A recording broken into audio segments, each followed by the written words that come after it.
Konnichiwa mina, boku wa Jeremy desu. Yoroshiku onegaishimasu. Today is day 340. It is Saturday, December the 6th, 2014, and I'm upstairs by the Christmas tree. It is 2:30-ish in the morning, and I just finished watching Act 11, Reunion, Endymion, from Sailor Moon Crystal. And, well, it was definitely interesting. Little bits here and there deviating from this regular chapter, of course. Minor conversations not there, like Ikuko and Kenji talking about how Luna is a big part of Usagi's life and all that. Speaking of cats, both of my cats are up here now. So, one thing I find, just kind of off the bat, I was thinking about this when we got the part about when they were getting to Amy's house, Ami-chan's house. In the manga, they talk about how the diamond jewelry belongs to Ami's mother. But in the episode, they just were saying, oh, well, I kind of figured that this was going to happen, don't worry about it. Like, Ami doesn't even mention her mother. Isn't it strange that Ami's mother isn't, isn't mentioned really at all, as far as I can remember in the series so far. Rei's grandpa hasn't made any appearance, even though he has in the manga. Minako's parents, Makoto's parents, well, we know Makoto's parents won't. Only Ikuko and Kenji are there, Sailor Moon, or Usagi's parents, and her brother Shingo. Kind of interesting. They're focusing a lot more on just the main characters themselves and little interactions here and there. Another one, Reika. They don't have the little conversation of Endo, the real Endo, and Motoki talking about Motoki asking her out. Whereas in the original series, of course, it's established that he's dating Reika. So, I don't know. It seems little bits are rushed, and they're making way for more of a powerful action sequence. And transformation sequence. We got a 3.5-minute transformation / speech session today, starting with Venus and then Mercury and then Mars' transformations. That was interesting. Very, very long. Making up for that one day I mentioned a couple episodes ago where they didn't really focus too much on the transformation thing. It was just boom, done. Well, this makes up for it, I suppose. So, gotta get it in there somehow, I suppose. You know, parts of it, though, make me think that they are listening to the fans in some ways, because people were kind of getting bored of just the talking and stuff, and now they're focusing more on the action stuff. So, perhaps it's similar to South Park in the sense that they can make this show, like, I don't know, kind of, by having as much time in between the episodes, they can kind of fix them up and stuff, depending on how it goes. So, in one way, that kind of makes sense, that they would want to hear the feedback and stuff like that, if that's what they're doing. I don't know. It's hard to say. If they could have the whole series already done, for all we know, I don't know too much. They're very secretive about this kind of stuff in Japan, which is kind of a breath of fresh air, because when you think about it, whenever a movie comes out in North America or any show, you pretty much know what's going to happen, just from the theatrical trailers and all the spoilers and stuff online. There's not a lot of spoilers and stuff on Sailor Moon Crystal, aside from just the manga, because it almost follows the manga to a T. Other subtle changes, it was Luna that contacted Ami-chan when she saw Usagi at the arcade talking with Endo, and in the manga it's Artemis contacting Minako, I believe. Don't really see Artemis at all in this episode. Okay. Kind of random, but maybe it's because of the girl power thing. I don't know. Motoki kind of having a backbone was interesting. Well, I mean, he was obviously under Endymion's control, but it was still kind of neat to have him in there. I wonder if he'll have a memory of the command center, because in the live action series, don't forget, Motoki and Naru-chan become privy to the fact that Makoto is Jupiter and Usagi is Sailor Moon. So I really enjoyed that about the live action series, and I would love to see it happen in Sailor Moon Crystal somewhere, or in wherever if they continue on. Maybe it happens in the manga somewhere that at least Naru-chan finds out. I think I'm really tired. I'm sorry. Okay, so what other things do we have here? They don't go to the shrine, and of course, once again, they keep bypassing a lot of the scenes where Rei is supposed to be in her shrine maiden Miko,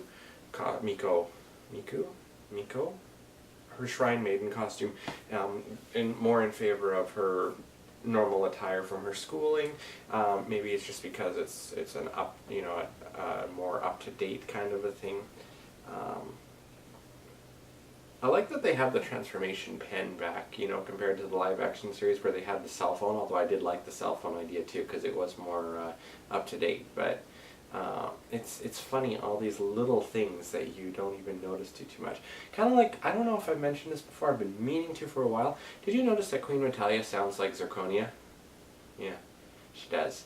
Like Zirconia from the Japanese one, or from, well, any of the bad guys, almost, the bodiless bad guy women creatures in the musicals. They all kind of sound the same. It's that weird kind of old ladyish grumbling weirdness. I don't know how else to describe it. But, and I know Natalia wasn't in this one, but I've been meaning to mention it and I keep forgetting to, so I figured I would do so now just while I'm thinking about it.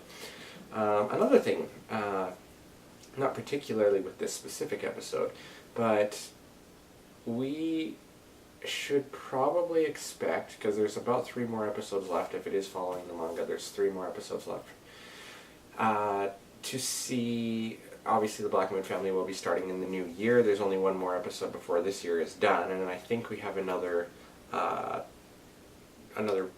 thing like November where there's going to be an extra week in there, maybe. Some people have been mentioning it. The next episode is 2 weeks from now, and then of course January the 3rd, which is the Day of Anime Revolution Winter Edition in Vancouver. Check it out. No, but where was my train of thought? What was I thinking? The openings. We should be expecting probably a new opening sequence. If it's following how anime seems to be going in Japan nowadays, they bring a new opening sequence all the time. Let's not forget the original series had the same Moonlight Densetsu with the Moonlips came in later, I think, or was it the first? Oh my god, I'm so tired. Moonlips, I think, was the musical group, so I think that was S and Super S that they had them. It was Dally, I think, was the first one. For Sailor Moon Classic and Sailor Moon R, and then S and Super S was Moonlips, I think, was the name of the group, and it was Oyama Anza and the original cast of the musicals. I think that's how it went. And then Sailor Stars came along, and that was a brand new brand new opening, the Sailor Star song by Hanazawa Kai. So I'm thinking that each season we'll be getting a new one. However, we did hear that Momoiro Clovers were going to be doing Moon Pride, well, at least the opening for the new Sailor Moon series. We knew that for about a year. I know the series got pushed back and stuff, but it makes me wonder if they knew what song they were going to be doing way back then, and if they've just been sitting on it, or maybe they'll continue on as the singers but have a new opening theme. Maybe they'll just do a new ending theme. Who knows what's going to happen, but obviously they're going to have to update the animation once Chibiusa and the Black Moon family come in there. Whether they seamlessly just change it out in the opening sequence and leave the song, I don't know. We'll have to find out, but there's really been no mention about a new song, so it's kind of, it's just following how a lot of anime today seems to be. They do tend to have new songs and stuff like that, so I could be barking up the wrong tree for all I know. I don't know. Anyway, there was a lot of the very subtle homoerotic-ish scenes between Endo and Motoki a little bit, like a lot of the touching, a lot of the people would be like, okay, well that's, very gay or blah blah blah. But, so it was interesting that they left that in there because they did not have that in the original series. And it wasn't anything like over the top or anything like that. They left the fact that it was Makoto that was going after the crystal, but it's clearly in the manga Sailor Venus, hopefully you guys can see this, that kicks her out of the way. I don't know if that's even seeable. Yeah, that's Venus kicking her out of the way. But in the Sailor Moon Crystal episode, it was Rei that did it. And again, that was really interesting to me. I'm glad that they brought the Venus Love Me chain into things. So they're going to get closer into the R powers. And maybe we'll see Mars Snake Fire, Venus Wing Chain Sword, Mercury Aqua Mirage, and Jupiter Coconut. I think we saw Coconut Cyclone. Oh no, we saw Flower Hurricane, so maybe we'll see Coconut Cyclone too. And it would be nice to see Tuxedo the Smoking Bomber, unless that was already kind of an incarnation of what he did today. But then Queen Beryl came down, as she does in the manga and stuff here too. So it's going to be interesting to see how things play out. She revealed everything that, oh, well, this is actually Endymion, and how would you like to die at his hand? Well, should be interesting to see where this goes. In the preview for the next episode, it looks like it's going to be action-packed. It looks like it's mostly taking place in the headquarters under the arcade. Whether they play it out over the next 3 episodes, I don't know. Well, it's probably going to follow similarly to the original manga, but I'm thinking now we're going to see more of a deviation a little bit because of the fact that the Shiteno are still alive as well.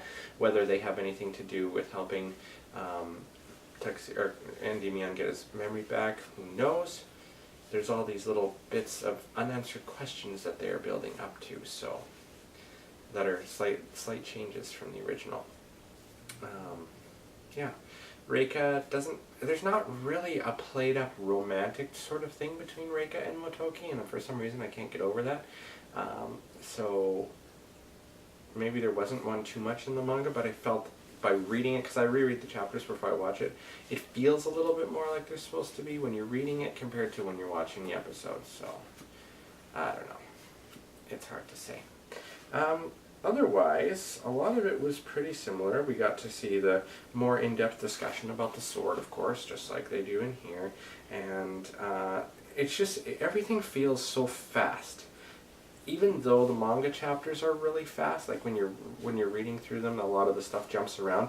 It's really sped up in the anime series because they want to focus, you can tell, on the fight scenes and the action and some romantic parts and all that kind of stuff too. So I don't know how I feel about that. It kind of loses some of its humanity and enjoyableness that the original series had. I agree with Kathleen, who had mentioned that a while ago. There's little bits that you kind of just miss, even with the filler episodes, like the fun kind of monster of the day idea of things that was really, really classic Sailor Moon. But overall, so far the series is doing very, very well. I think it's a breath of fresh air to see it closer to the original story with the changes and stuff as well, and I'm quite enjoying it.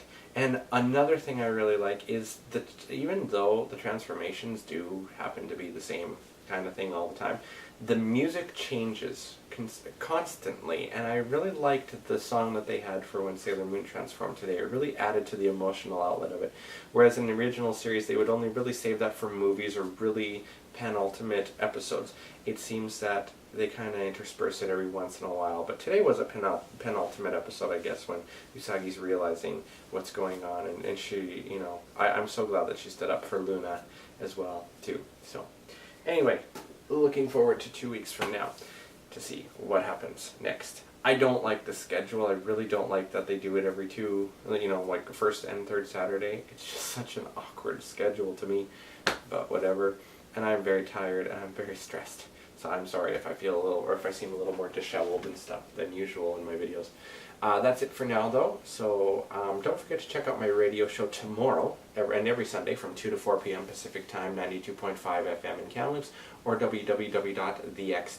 You can stream it live from 2 to 4 p.m. Pacific Time. Japanese music at its best. And I will see you guys next time. Leave me comments below. I'd love to hear your thoughts on things. And of course, if I miss anything, some of you guys always remember to fill stuff in there, but I love conversations and stuff, whether it be in comments or just even on video, things like that.